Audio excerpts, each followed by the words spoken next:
ಜೈ ಶ್ರೀರಾಮ್. ನಾನು Ajit Bopnalli. Welcome to Ashwabega. ಈ ರಾಜಕಾರಣದಲ್ಲಿ ಜಾತಿ ವಿಚಾರವನ್ನು ಭಯಂಕರ ಇಂಪಾರ್ಟೆಂಟು.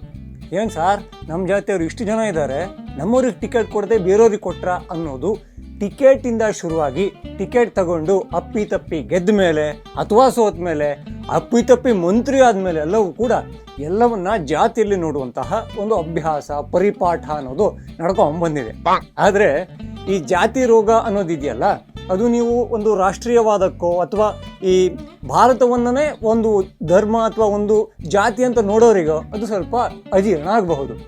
ಆದರೆ ಆ ಜಾತಿ ಅನ್ನೋ ಅಂಟು ರೋಗವನ್ನ ಈ ಕಾಂಗ್ರೆಸ್ ಅವ್ರು ಮಾತ್ರ ಈ ಚರ್ಮದ ಮೂಲೆ ಮೂಲೆಗೆ ಕಣಕಣದಲ್ಲಿ ಅಂತಾರಲ್ಲ, ಆ ಥರದಲ್ಲಿ ಅಂಟಿಸ್ಕೊಂಡಿದ್ದಾರೇನೋ. ಯಾಕೆ ಅಂತ ಕೇಳಿ, ನಮ್ಮ ಕಾಂಗ್ರೆಸ್ನ ಸರ್ವೋಚ್ಚ ನಾಯಕ ರಾಹುಲ್ ಗಾಂಧಿ ಅವರಿದ್ದಾರಲ್ಲ, ಅವರಷ್ಟು ಈ ಜಾತಿ ಬಗ್ಗೆ ಮಾತಾಡಿರೋ ಇನ್ನೊಬ್ಬ ವ್ಯಕ್ತಿ ಸಿಗಲಿಕ್ಕೆ ಇಲ್ಲ. ಯಾಕೆ ಅಂದ್ರೆ ಅವರು ಈ ವಿಶ್ವಸುಂದರಿ, ಮಿಸ್ ಯೂನಿವರ್ಸು ಏನೇನೋ ಕಾಂಪಿಟೇಷನ್ ಆಗುತ್ತಲ್ಲ, ಅದರಲ್ಲಿ ಎಷ್ಟು ಈ ಶೋಷಿತ ವರ್ಗದವರಿದ್ದಾರೆ, ಹಿಂದುಳಿದ ವರ್ಗದಿದ್ದಾರೆ ಅನ್ನೋ ಪ್ರಶ್ನೆಯನ್ನ ಹಾಕಿದ್ರು. ನಮ್ಮ ಆರ್ಮಿಯಲ್ಲಿ ಎಷ್ಟು ಯಾವ್ಯಾವ ಜಾತಿಯವರಿದ್ದಾರೆ ಅಂತ ಕೇಳಿದ್ರು. ಹಾಗೆ ಬಜೆಟ್ ಮಂಡನೆ ಮಾಡೋಕೆ ಈಗ ಈ ಆರ್ಥಿಕ ತಜ್ಞರು ಅಂತ ಇರ್ತಾರಲ್ಲ, ಅದೇ ನಿರ್ಮಲಾ ಸೀತಾರಾಮನ್ ಅವ್ರ ಜೊತೆಗೆ ಒಂದು ಟೀಮನ್ನು ಮಾಡಿಕೊಂಡು ಅದರಲ್ಲಿ ಕೆಲಸ ಮಾಡಿ ಆಮೇಲೆ ಅವರಿಗೆ ಆ ದಿವಸ ಬಜೆಟ್ ಮಂಡನೆ ದಿವಸ ಹಲ್ವಾ ತಿನ್ನಿಸೋದೊಂದು ಪರಿಪಾಠ ಇದೆ. ಅದರಲ್ಲಿ ಎಷ್ಟು ಜನ ಶೋಷಿತ ವರ್ಗಕ್ಕೆ ಸೇರಿದವರು, ಎಷ್ಟು ಜನ ಆ ಜಾತಿಯವರು, ಎಷ್ಟು ಜನ ಈ ಜಾತಿಯವರು, ಎಲ್ಲರೂ ಕೂಡ ಮೇಲ್ಜಾತಿಯವ್ರೆ ಅಂತ ಒಂದು ಆರೋಪವನ್ನು ಮಾಡಿದರು.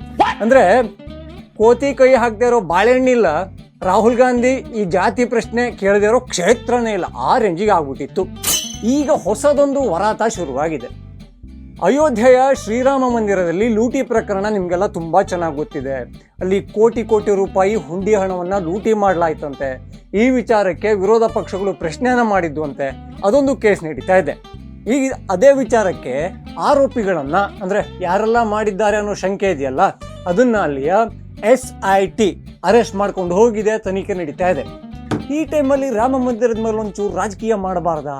ಖಂಡಿತ ಮಾಡಬೇಕು ಅಂತ ಪಾಪ ನಮ್ಮ ರಾಹುಲ್ ಗಾಂಧಿ ಅವರೇ ಇದ್ದಿದ್ರೆ ಜಾತಿ ಬಗ್ಗೆನೇ ಕೇಳ್ತಾ ಇದ್ದೇನೋ. ಅವ್ರು ಪಾಪ ಫಾರಿನ್ನಿಗೇನೋ ಕಾಲ್ ತುರ್ಕಿ ಆಗ್ತಾ ಇದೆ ಅಂತ ಹೋಗ್ಬಿಟ್ಟಿದಾರಂತೆ. ಹೀಗಾಗಿ ಅವರ ಜಾಗವನ್ನು ಯಾರು ತುಂಬಬೇಕಾಗುತ್ತೆ? ಖಂಡಿತವಾಗಿಯೂ ಕೂಡ ಮಲ್ಲಿಕಾರ್ಜುನ ಖರ್ಗೆ ಅವರೇ ತುಂಬಬೇಕಾಗುತ್ತೆ. ಅವರ ಜಾಗದಲ್ಲಿ ನಿಂತು ಅವರೇ ಪ್ರಶ್ನೆಯನ್ನ ಕೇಳಬೇಕಾಗುತ್ತೆ.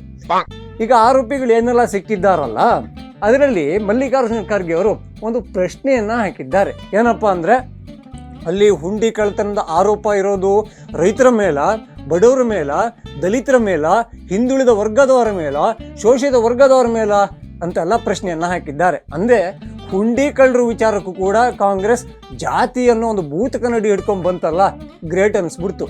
ಅದೇ ಟೈಮಿಗೆ ಒಂದು ವಿಚಾರವನ್ನು ಕೂಡ ಓದಬೇಕು ಅನ್ನಿಸು ಸ್ವಲ್ಪ ಸ್ಟಡಿ ಮಾಡಿದೆ. ಈ ಜೂನ್ ತಿಂಗಳಲ್ಲಿ, ಅಂದರೆ ಹಿಂದಿನ ಜೂನ್ ತಿಂಗಳಲ್ಲಿ ಅಲ್ಲಿ ರಾಮನ ಹುಂಡಿಯಲ್ಲಿ ಕಳ್ಳತನ ಆಗಿದೆ ಅಂತ ಒಂದು ಆರೋಪಗಳು ಬಂತ. ಜೂನ್ 13ನೇ ತಾರೀಕು ಅಲ್ಲಿ ಮುಖ್ಯಮಂತ್ರಿ ಆಗಿರುವ ಯೋಗಿ ಆದಿತ್ಯನಾಥ್ ಅವರು ಏನು ಮಾಡಿದ್ರು? ಒಂದು SIT ರಚನೆ ಮಾಡಿದ್ರು. ಅದು ಎಷ್ಟು ವೇಗವಾಗಿ ಕೆಲಸ ಮಾಡ್ತು ಅಂದರೆ, ಎಲ್ಲ ರೀತಿಯ CCTV ಎಲ್ಲ ರೀತಿಯ ಆಯಾಮಗಳಲ್ಲಿ ಕೆಲಸ ಮಾಡೋಕೆ ಶುರು ಮಾಡಿ ಕಾರ್ಯಾಚರಣೆಗೆ ಇಳಿದು ಹಾಗೆ ಒಂದಿಷ್ಟು ಜನರನ್ನ ಅರೆಸ್ಟ್ ಮಾಡ್ಕೊಂಡ್ಬಂತು. ಈಗ ತನಿಖೆ ಅಂತ ಒಳಗಡೆ ಇಟ್ಕೊಂಡಿದೆ. ಅಲ್ಲಿ ಯೋಗಿ ಆದಿತ್ಯನಾಥ್ ಅವರು ಯಾವ ಕ್ರಮವನ್ನು ತಗೊಂಡಿದ್ದಾರೆ ಅನ್ನೋದು ಕೂಡ ನಮಗೆ ಮ್ಯಾಟ್ರ್ ಆಗಬೇಕು. ಯಾಕೆಂದರೆ ಅವರೇನಾದರೂ ಜವಾಬ್ದಾರಿಯಿಂದ ನುಣಿಚಿಕೊಂಡಿದ್ದಿದ್ರೆ ಜನ ಸುಮ್ಮನೆ ಇರ್ತಾ ಇರಲಿಲ್ಲ. ಯಾಕೆಂದರೆ ಅಲ್ಲಿ ಹುಂಡಿ ಕಳ್ಳತನ ಅಂತಿದ್ದು ದುಡ್ಡು ಕಳ್ಳತನ ಆಗಿದ್ದಲ್ಲ, ಶ್ರೀರಾಮನ ಮೇಲಿನ ನಾವು ಕೋಟಿ ಕೋಟಿ ಜನ ಇಟ್ಟಿದ್ದೀವಲ್ಲ, ಆ ಭಕ್ತಿಯಲ್ಲಿ ಕಳ್ಳತನ ಆಗಿದ್ದು, ಆ ನಂಬಿಕೆ ಕಳ್ಳತನ ಆಗಿದ್ದು. ರಾಮನ ಮೇಲೆ ನಂಬಿಕೆ ಹೋಗುತ್ತಾ? ಖಂಡಿತ ಅಲ್ಲ. ಆದರೆ ರಾಮ ಮಂದಿರ ಟ್ರಸ್ಟ್ ಮೇಲೆ ಒಂದು ನಂಬಿಕೆ ಇತ್ತಲ್ಲ, ಅದು ಕ್ರಮೇಣವಾಗಿ ಕೆಳಗೆ ಬರ್ತಾ ಹೋಗುತ್ತೆ. ಈ ಕಾರಣಕ್ಕೆ ಏನು ಮಾಡಬೇಕು?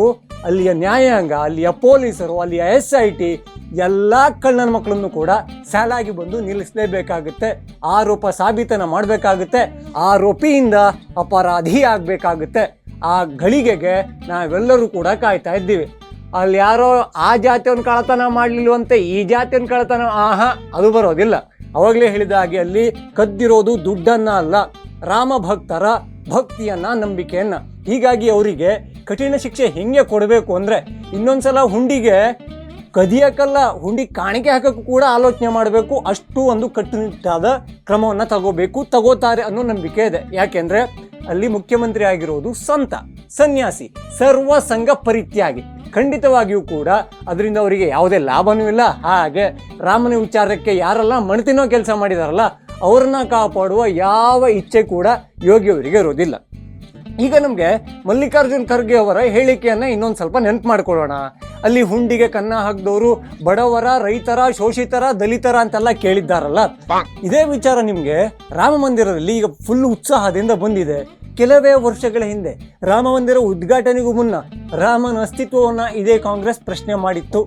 ರಾಮ ಒಬ್ಬ ಕಾಲ್ಪನಿಕ ವ್ಯಕ್ತಿ ಅಂತ ಈ ಅಯೋಧ್ಯೆಯಲ್ಲಿ ರಾಮ ಮಂದಿರ ಕಟ್ಟೋದ್ರಿಂದ ಬಡವ್ರದ್ದು ಹೊಟ್ಟೆ ತುಂಬುತ್ತಾ, ಆ ಜಾತಿಯವ್ರದ್ದು ಶಿಕ್ಷಣ ಉದ್ಧಾರ ಆಗುತ್ತಾ ಅಂತೆಲ್ಲ ಇಷ್ಟೂದಕ್ಕೆ ಭಾಷಣವನ್ನು ಕೊಟ್ಟಿದ್ರು. ಈಗ ರಾಮನ ಮೇಲೆ ಕಾಳಜಿ ಬಂದ್ಬಿಟ್ಟಿದೆ, ರಾಮ ಭಕ್ತರ ದೇಣಿಗೆ ಮೇಲೆ ಒಂದು ಪ್ರೀತಿ ಬಂದ್ಬಿಟ್ಟಿದೆ. ಆ ರಾಮನ ಹುಂಡಿ ಕಳ್ಳರು ಎನ್ನಲಾಗ್ತಾ ಇರೋ ಆರೋಪಿಗಳ ಮೇಲೆ ಕೋಪ ಬಂದಿದೆ. ಆ ಕೋಪದ ನಡುವೆಯಲ್ಲಿ ಜಾತಿ ಹುಡುಕುವ ಚಟ ಕೂಡ ಬಂದ್ಬಿಟ್ಟಿದೆ. ಸೊ ಇಲ್ಲಿ ನಮ್ಮ ಈ ಸಿದ್ದರಾಮಯ್ಯನವರು CM ಆಗಿದ್ರಲ್ಲ, ಇಲ್ಲೊಂದು ದೊಡ್ಡದೊಂದು ಜಯದೊಂದಿಗೆ 135 ಸೀಟೊಂದಿಗೆ ಇಲ್ಲಿ ನಮ್ಮ ಕಾಂಗ್ರೆಸ್ ಸರ್ಕಾರ ಆಗಿತ್ತಲ್ಲ, ಮೊದಲ ಅವಧಿಗೆ ನಮ್ಮ ಸಿದ್ದರಾಮಯ್ಯನವರು CM ಆಗಿದ್ರು.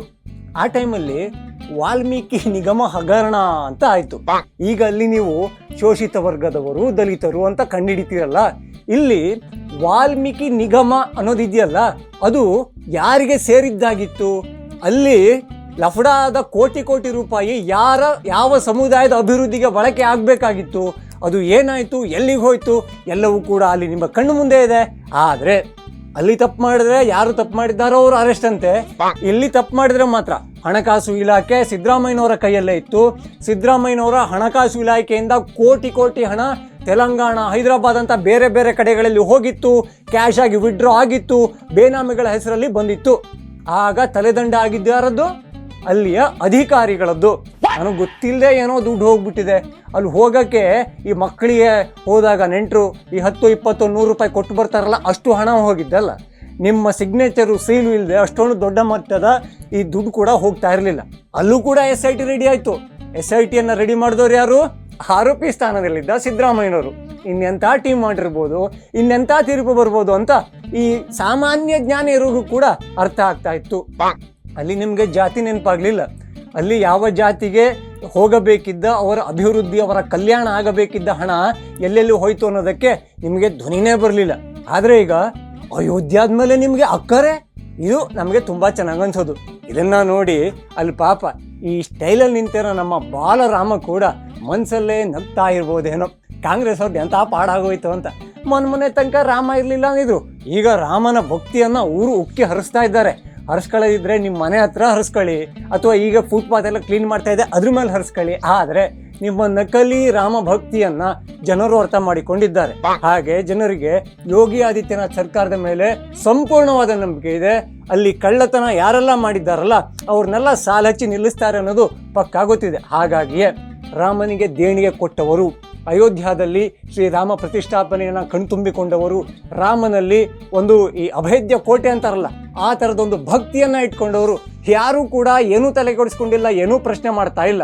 ಆದರೆ ಈ ಜಾತಿ ವಿಚಾರಕ್ಕೆ ಒಂದಿಷ್ಟು ನಾವೊಂಚೂರು ರಾಜಕೀಯ ಮಾಡ್ಕೊಳ್ಳೋಣ, ಅದರಿಂದ ಆದರೂ ಒಂದು ಜಾತಿಯನ್ನು, ಈ ದ್ವೇಷವನ್ನು ಅಲ್ಲಿ ಮೋದಿ ತಲೆಗೆ ಕಟ್ಟೋಣ, ಇಂಥವೆಲ್ಲ ಆಲೋಚನೆ ಮಾಡ್ತಾ ಇದ್ದಾರಲ್ಲ ಅವರು ಮಾತ್ರ ಎಲ್ಲದರಲ್ಲೂ ಜಾತಿ ಹುಡುಕ್ತಾರೆ. ಬಹುಶಃ ಅವರ ನಾಳೆ ಜಾತಿ ಕಾರ್ಡು ಇಲ್ಲಿ ಫುಟ್ಪಾತ್ ಮೇಲೆ ಎಲ್ಲ ಕಳ್ಕೊಂಡ್ರಂತಲ್ಲ, ಅಂಗಡಿಗಳನ್ನು ಅಕ್ರಮವಾಗಿ ಇಟ್ಟಿದ್ದ ಎಲ್ಲ ಅವರ ತಳ್ಳುಗಾಡಿಗಳನ್ನೆಲ್ಲ, ಅಲ್ಲೂ ಕೂಡ ಬರ್ಬೋದಾ? ಅದೊಂದು ಸ್ವಲ್ಪ ಕಷ್ಟ ಇದೆ. ಯಾಕೆಂದರೆ ಕಾಂಗ್ರೆಸ್ ಸರ್ಕಾರ ಇರೋದು, ಕೃಷ್ಣ ಬೈರೇಗೌಡ ಅವ್ರದ್ದೇ ಅವರು. ಹಾಗಾಗಿ ಅಲ್ಲಿ ಒಂದು ಬರಂಗಿಲ್ಲ. ಒಂದು ವೇಳೆ BJP ಸರ್ಕಾರದಲ್ಲಿ ಆಗಿತ್ತಿದ್ರೆ ಖಂಡಿತವಾಗಿಯೂ ಅಲ್ಲೊಂದು ಕಾಂಗ್ರೆಸ್ನ ನಿಯೋಗ ಬಂದಿರೋದು. ನಿಯೋಗ ಬಂದು ಹಾಗೆ ಹೀಗೆ ಉದ್ದುದಕ್ಕೆ ಭಾಷಣ ಮಾಡಿ ಇಂಥ ಜಾತಿ ಸಮುದಾಯದವರಿಗೆ ಅನ್ಯಾಯ ಮಾಡೋಕೆ ಅಂತಲೇ BJP ಬಂದಿದ್ದು ಅಂತ ಹೇಳಿ ಮೋದಿಗೊಂದಿಷ್ಟು ಉಗಿದು, ಅಮಿತ್ ಶಾಗ್ ಒಂದಿಷ್ಟು ಉಪ್ಪಿನಕಾಯಿ ಹಾಕಿ ಎಲ್ಲ ಮಾಡಿ ಹೋಗ್ತಾ ಇದ್ರು. ಆದರೆ ನೋಡಿ ಹಣೆ ಬರ, ಇಲ್ಲೀಗ ವಿರೋಧ ಮಾಡಂಗಿಲ್ಲ, ಮೇಲ್ಗಡೆ ಜಾತಿ ಬಿಟ್ಟು ಮತ್ತೇನು ರಾಜಕೀಯನೇ ಮಾಡೋಕ್ಕೆ ಬರ್ತಾ ಇಲ್ಲ. ಇದೆಲ್ಲವನ್ನು ನೋಡಿ ನಾವು ಹೇಳೋದೊಂದೇ, ಇದು ನಮ್ಮ ಭವ್ಯ ಭಾರತ. ಭಾರತದ ಒಳಗೆ ಇಂತಿಷ್ಟುಗಳು ನಡೀತಾ ಇದ್ದಾವೆ. ಒಂಥರ ನಾನ್ ಸ್ಟಾಪ್ ಶೋ ಅಂತಾರಲ್ಲ ಹಾಗೆ ಬ್ಲಾಕ್ ಬಾಸ್ಟರ್ ಮೂವಿ ಚೆನ್ನಾಗಿದೆ. ಜಾತಿ ಅಂಟು ರೋಗ ಅಂತ.